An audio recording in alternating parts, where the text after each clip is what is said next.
second day of Wagner's Nibelungen Ring. To quote Albert Lavignac, a well-known musical writer, if we regard the tetralogy in its entirety as a kind of immense symphony conceived in gigantic proportions, one movement of which answers to each day, Siegfried appears as its scherzo, its impetuous intermezzo.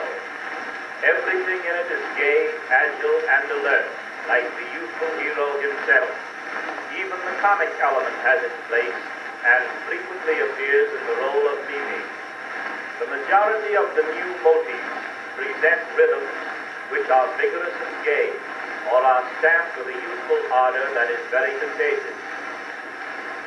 I cannot give you more than the very briefest synopsis of the story of Siegfried, and if you are not already familiar with it, you will certainly be repaid by reading it in detail. Mimi has found Siegfried as a child and brings him up, knowing he is destined to slay Wagner and gain the ring.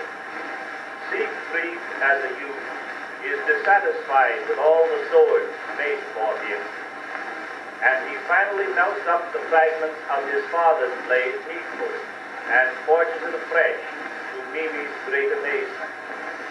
In the second act, Siegfried kills the dragon which guards the ring, and, tasting its blood, is enabled to understand the speech of birds. They tell him of a fair sleeping bride, surrounded by fire, whom they offer to show him.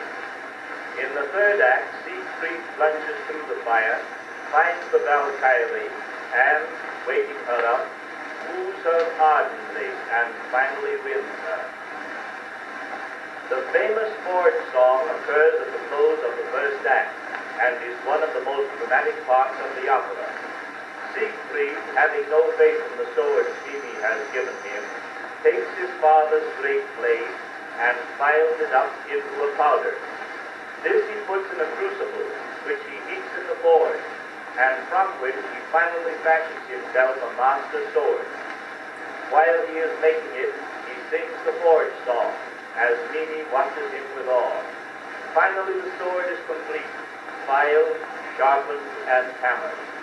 Then, during the second verse of his song, he brandishes it high in the air, and with one mighty blow splits the anvil in half from top to bottom.